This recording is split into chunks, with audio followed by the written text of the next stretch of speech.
que está no livro de Atos. Eu vou dar uma passagem rápida aqui e falar algo sobre Estevão, né? Nós conhecemos que foi aquele discípulo que foi apedrejado porque pregou, falou a verdade, pregou, né, tudo aquilo que o Senhor tinha feito. Ele falou a respeito do Egito, falou a respeito de tudo aquilo, igual nós vemos aqui. Nós começamos a falar. Estevão começou a falar para um povo, né, e foram ouvindo, chegou a um ponto que eles se irritaram, ficaram com raiva dele e decidiram apedrejar ele. E a história de Estevão, nós conhecemos, foi o primeiro ali que foi morto, né, por falar de Deus. Vamos entender o que isso vai trazer para nós hoje em dia, como está sendo hoje em dia, porque nós fazemos parte do hoje. Lá foi Estevão, e ali estava Saulo, nem era Paulo, não era Saulo ainda. Era a época que era perseguido o povo de Deus e por próprio Saulo. Amém? Mas eu não vou pregar sobre Saulo, eu quero falar algo tremendo sobre a nossa vida diante desse acontecimento que a Bíblia relata. Aleluias. Ele começou a falar, aleluia, se a gente voltar à leitura é bem grande, e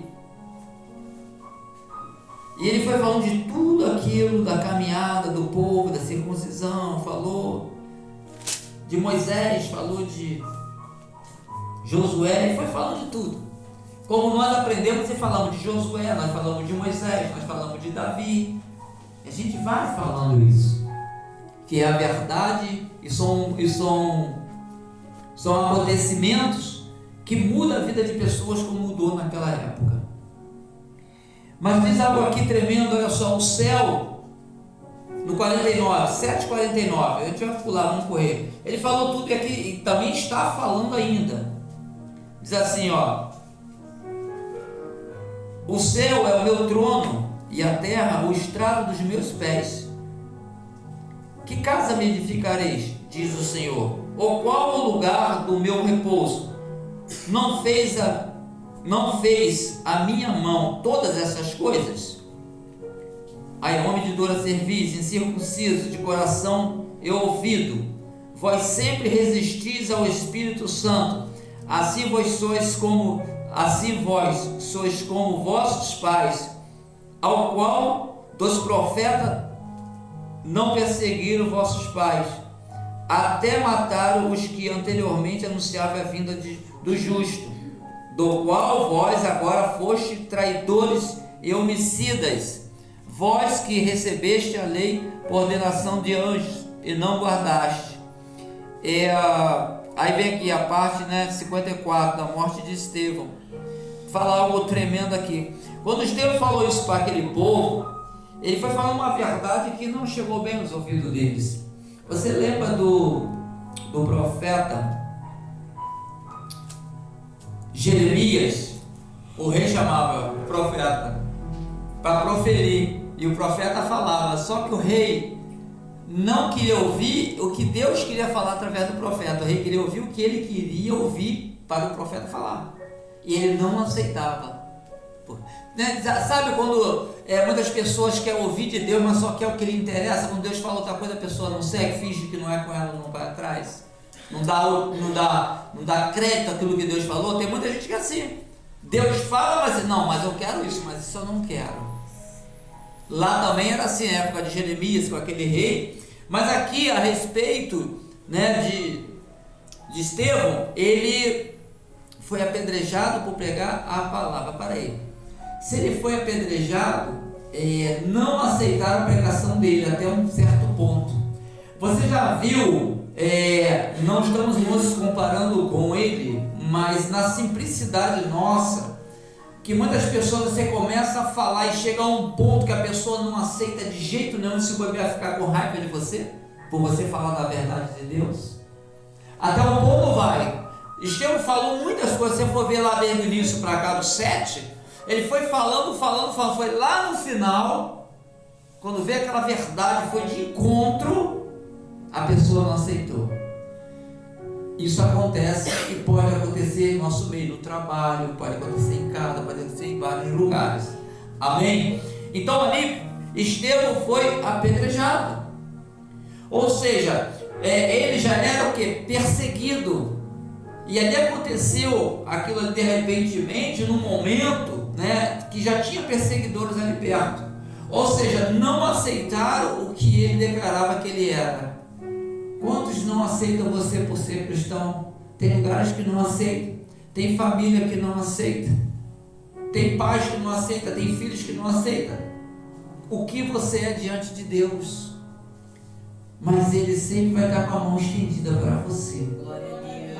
A mão dele sempre vai estar estendida para nós. Glória a Deus, aleluia. Desde que nós decretamos, Ele vê dentro de nós que nós somos sinceros para com Ele, independente de qualquer situação, Ele vai estar sempre voltado para você. Olha só, aí o que aconteceu? Depois disso, né, lá, pondo-se de joelho, clamou com grande voz: Senhor, não lhes impute este pecado. Por isso que eu falei, tendo dito isso, adormeceu. Aqui falou de morreu, morte. Esse adormecer não é que dormiu, esse é de morte, amém? Aquele servo, aquele jovem lá, quando Pedro estava pregando na janela, como foi muito longo, ele dormiu, ele adormeceu e caiu da janela, lembra? Mas depois ele foi ressuscitado, ele caiu do alto, porque ele dormiu. Aqui não, aqui quer dizer que morreu. Aleluia. Então nós vemos aqui que ele adormeceu. Aí nós vemos o início do 8, diz assim, aleluia. Também Saulo consentia na morte dele. Fez-se naquele dia uma grande perseguição contra a igreja que estava em Jerusalém. Até aqui teve uma grande perseguição na igreja que estava em Jerusalém. Hoje, né, nós vemos tantas igrejas. Bom, vamos falar daqui. Essa igreja está em São Gonçalo, no bairro do aqui Rocha, diz que é do Parque. Amém? Aquela igreja foi perseguida. Mas a perseguição são aqueles que estão na igreja. A perseguição é para tentar tirar, para impedir, para parar aquilo que Deus tem na sua vida. Aí a perseguição, a gente pode dizer, ali a perseguição muitas das vezes era para matar, era para morte. Mas só existe essa perseguição? Existem várias perseguições. A gente vai observar que tem muitas perseguições. Uma para tirar a tua fé, é uma perseguição. Tirar a fé, acabou você. Tirar a fé, você sai da direção. Tirar a fé, você vai para outros caminhos, na verdade. Porque Ele é o caminho, a verdade e a vida. Se tu não tem fé que Ele é o caminho, a verdade e a vida, tu vai para outro caminho. Tirar a tua alegria. Olha, o diabo, ele é astuto. Você fica alegre um dia, se ele puder te roubar no dia seguinte, você está até com aquela vitória da alegria, mas a alegria vai embora. Você sabe que isso, eu já observei isso, muitas vezes acontece. Você fica feliz com uma coisa, que maravilha, aquilo está contigo, o que tu conquistou, o que te deu alegria. Só que uma situação o diabo roubou a alegria.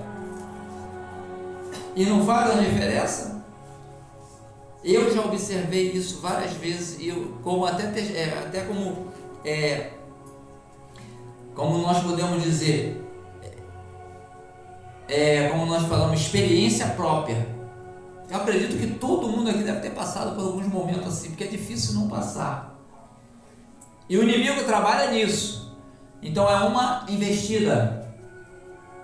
Vem também tentar tirar a promessa de Deus. Tá demorando.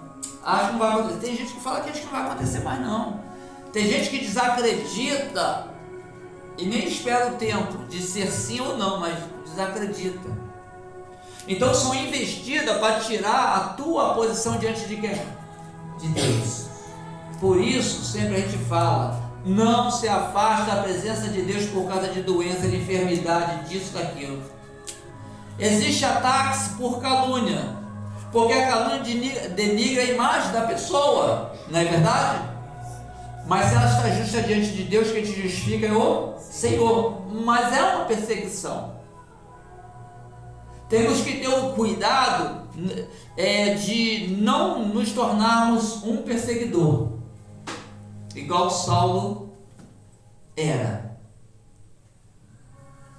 Aqui em Samaria, Saulo, se tu continuar lendo, ele perseguiu os cristãos, todos aqueles, começou a perseguição. Só que Saulo não sabia que Deus tinha algo com ele, e era por soberania, não por vontade de Paulo. Por vontade de Paulo ele não ia fazer nada daquilo que ele fez, mas o Senhor falou: é esse aí que eu quero, porque o que ele faz nas minhas mãos, ele vai fazer muito mais para a glória do Deus Pai. Amém? Conjecturando isso. E isso que Deus faz na nossa vida. Ele muda a história para criar uma nova história, mas uma história que glorifique a Ele. Por isso, as perseguições sempre vão ter. Vai sempre ter perseguição. O único vez que nós não vamos ser mais perseguidos é quando estiver diante de Deus. Lá nós não seremos perseguidos, não ficaremos enfermos, não vai vir macumbaria, não vai vir seta, não vai vir dardo inflamado, porque lá nós estamos guardados e tudo que nós precisarmos, Deus tem para nossas vidas. Amém? Então nós vamos ter essa certeza dentro de nós, de que veja as coisas como algo para tentar te parar, mas se você tem um objetivo de ficar na presença de Deus, você pode usar para te fortalecer essa frase. Eu vou falar porque eu uso para mim e ela me fortalece. Senhor, tudo que está ocorrendo, tudo que eu estou passando, tudo que está acontecendo, não é fácil, mas uma coisa eu tenho observado: o Senhor não mandou eu parar. Amém? Só se Deus mandar, para, não continue, mas se Ele não mandou, continue, o resto é com Ele. Amém? Então sempre fala isso, que isso vai te fortalecer. E quando vier a situação que tu pensar: ei, mas o Senhor não mandou eu parar, é a última palavra do Senhor, e continua, o resto é com Deus. Deus cuida do restante. Você só fica firmado nessa verdade, no que tu crê e naquele que você confia. Amém? E aí você vai conseguir ficar na presença dele, independente das circunstâncias, porque quando tu fala isso, ele está totalmente com a mão estendida, e você decretou para ele que você depende é dele, que a última resposta é dele, que a palavra é dele, que o dia que ele mandar, aí tu para. Mas se ele não mandou, continua glorificando a Deus na dificuldade, na tribulação, na doença, em tudo que acontece, nas perdas, nas vitórias, continue glorificando a Deus. Porque as coisas estão vendo que está piorando, que estão se levantando contra a palavra. Está sendo perseguida a palavra de Deus? Não está. Já viu as leis que estão fazendo contra a palavra de Deus? Perseguição. Isso aqui é a nossa regra de fé. Estão indo contra aquilo que nós acreditamos e tentando fazer a gente. Estão tentando fazer a gente aceitar o que o mundo quer e deixar o que Deus pede de nós. Amém? Nunca esqueça da palavra, cuidado. A investida está muito grande contra o povo de Deus. E nós somos povo de Deus. Só que nós somos mais do que vitoriosos se estivermos sempre com Ele. Não aceita as coisas do mundo. Fica com a palavra. Fica com a palavra. Tem coisa que você não pode nem falar, que querem te prender. Mas eles podem fazer o que querem. Eles podem ir contra Deus, a palavra, está tudo certo. A gente não pode, nós temos que declarar o que nós somos, o que nós acreditamos. Cada um acredita no que quiser, não tem problema nenhum. Nós não vamos contra eles. A vontade deixa lá. Mas tudo para a gente torna-se em crime. E ele não. Amém? Por isso que eu nem vou comentar mais. Glória a Deus. Glória a Deus. Amém? Glória a Deus. Aleluia. Mas glorificado é o Senhor, um dia toda a terra vai dobrar o joelho, vai declarar que Ele é o Senhor. Quem crê, quem não crê, quem acredita, quem não acredita, Ele se mostra que Ele é Deus. E acabou a história, porque Ele é o Senhor. Amém?